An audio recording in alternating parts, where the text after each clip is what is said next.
Okay, we are from William Mason High School in Ohio. My name is Katie Wilson. I'm a senior. I'm David Zhang. I'm also a senior. I'm Oliver Gao. I'm a junior. I'm Matthew Teo. I'm also a senior. I'm Jason Wing, and I'm a junior. So I will head over and we can start our presentation. Okay, great.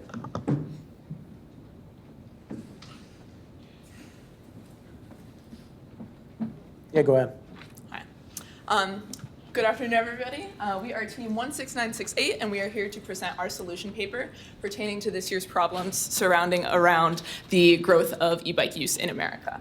So before we go into the specifics of how we approached each of the models, I first want to introduce what we were asked to do in each of them. So in Model 1, we were asked to predict the number of e-bikes that would be sold in 2025 and in 2028.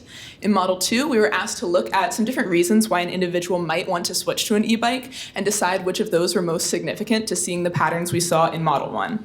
And finally, for Model 3, we were asked to kind of step back and look at the greater scenario and see what the effects on the community of this e-bike growth would be. So now let's jump into Model 1, and Jason will come up and explain that. In Model 1, we were tasked with predicting the number of e-bike sales in America in 2025 and 2028. Throughout this model, we use two main assumptions. Our first assumption is that the base diffusion model is applicable for the next 5 years.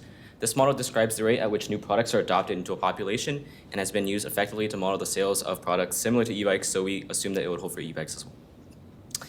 The base diffusion model implicitly assumes that individuals adopt a product only once, meaning that a person buys at most one e-bike.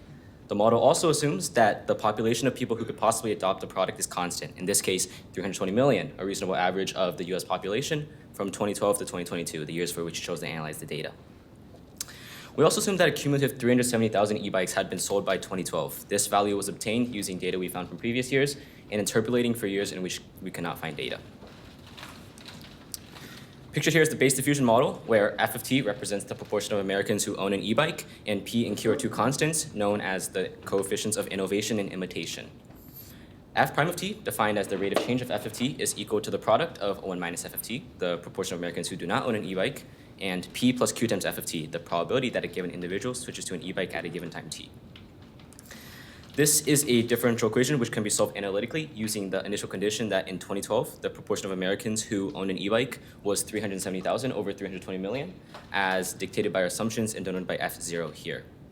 Now we have to find the appropriate values of P and Q that suit our model. To do this, we first define an error function defined as the sum of squared differences between the actual and predicted values of e-bike sales each year from 2012 to 2022. From here, we use the gradient descent, an iterative algorithm which, given a starting point, follows numerically computed incremental vectors of greatest descent along the error function to find the minimum. These incremental vectors point in the negative gradient of the error function, and the minimum is found when the gradient is 0, or when the partial derivatives of the error function with respect to both P and Q are 0. The magnitude of these vectors, known as the learning rate, was kept small to ensure that the algorithm did not jump over any minimum. We also started our descent at various different starting points, which may or may not terminate at the same minimum, to ensure that all minimum were hit. Ultimately, we chose the values of P and Q corresponding to the absolute minimum in our model. Now I'm going to pass it over to Oliver to explain the results of our model.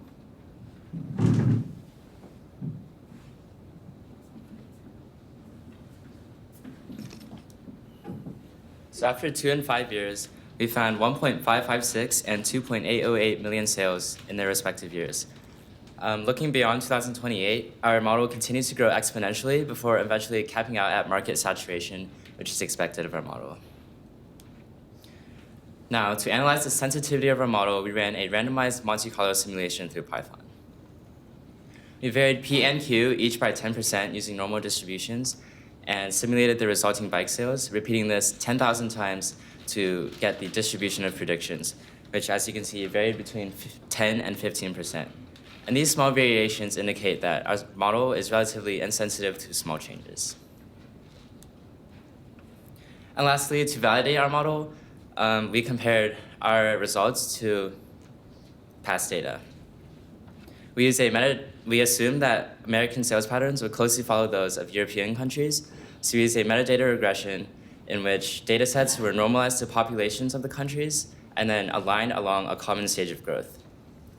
We then applied an exponential regression, and as you can see, the curves fit together well with an R-squared value of 0.87 And this metadata regression yielded 1.661 million sales in 2025 and 3.059 million sales in 2028, echoing our base diffusion model results.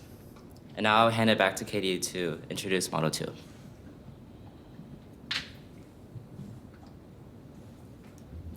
So as I mentioned previously, in Model 2, we were asked to look at different reasons why an individual may or may not adopt an e-bike and decide which of those were more significant. So specifically, we decided to look at environmental concern, the cost of switching to an e-bike or money saved, as well as the coolness or popularity factor. So first, let's go over our assumptions. Our first assumption is simply that an American average value can be generalized and applied to any given individual, including all of our data from our research listed here. Our next assumption is that e-bike owners are going to replace all transit and all trips with an e-bike, and an e-bike will then become their sole method of transportation. And finally, our last assumption is that coolness is defined by and dependent only on the number of e-bikes that have already been sold and are already in circulation. So first, we decided to look at environment. In order to do this, we were given survey data from 2012 to 2022, where participants said how concerned they were about environmental issues. We gave more extreme values a higher number and less extreme values a lower number and summed them for each year. After creating this index, we then could graph it over time and then compare it to the number of bike sales over time. Due to a pretty clear lack of correlation between these, we quickly ruled out environment as a reason why individuals were switching to e-bikes. Next, we decided to look at cost and coolness, but before we could do this, we first had to quantify these values. In order to quantify the cost saved by switching to an e-bike, we split it into different variables that would be money saved or additional money that had to be spent when switching to an e-bike. So the blue ones here we have are money saved by switching to an e-bike. So we have things like time, where you're taking a more efficient method of transportation, and thus you're going to have more time to work, and we depended that on an hourly wage. We then have gas, so not having to pay for gas by driving a car, and not having to pay for public transit fares. As for additional prices incurred by adopting an e-bike, we have the price of electricity to charge the bike, as well as the price of the bike itself. So after adding all of these values together to get this cost save, we then decided to divide it by the median disposable income. We did this to kind of put this number in perspective because your disposable income is the money that you have able to spend, and that's really what's going to decide whether an individual can or cannot afford to purchase an e-bike. So we did this to kind of scale that number into something more applicable. However, not all of the variables we looked at the previous slide are applicable to every individual. Because of this, we decided to split the population into 4 main groups dependent on which method of transportation they were using previously. So we have those currently using a car, currently using a regular bike, currently using public transportation, and finally those that were currently walking. After we have these groups, we can then decide which variables would be applicable to each of them, of which we would use linear regression data, or if a variable would go to 0 because it was not applicable. So for things like gas clearly was only applicable to those using a car, and public transit fees are only applicable to those that were using public transit before. However, for time, for those currently using a regular bike and those that were currently walking, we could use average velocities to find this time saved, and for those using public transit, we were just given average data for that. As for those currently using a car, we decided that time would not be applicable there, since in most regions today, e-bikes still have to drive on the road, so we didn't think that there would be a significant difference there. So now that we were able to quantify cost, we now have to compare this to the e-bike growth over time to see that relationship there. So David will explain how we did this.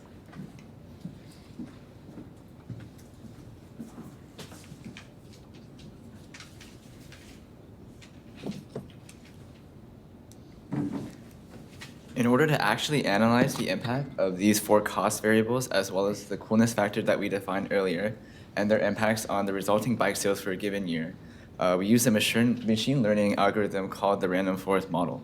Our random forest consisted of 10,000 decision trees. A single decision tree is able to take these 5 inputs and output a prediction for the bike sales. Each layer of nodes on the decision tree examines one of these 5 inputs until all layers have been used and a final decision is made. Through a process called bagging, each tree was given a random subset of the data, and each layer of node was also randomized.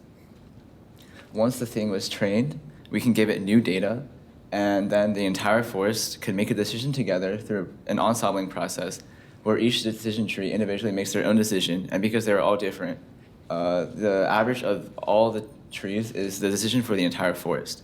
Not only is the forest able to make a prediction, but it is also able to tell us the relative feature importance for these 5 factors. Running this entire program yielded a roughly equal feature importance for all 5 different factors. This is expected for us because our model was unable to differentiate which of these factors had the final effect on the bike sales because these factors were all correlated. To prevent overfitting as well as validate our model, we saved the years 2019, 21, and 23 to test the model instead of training it. And as you can see, the model was able to make predictions that were consistent with part 1. And now we will have Matthew to explain model 3.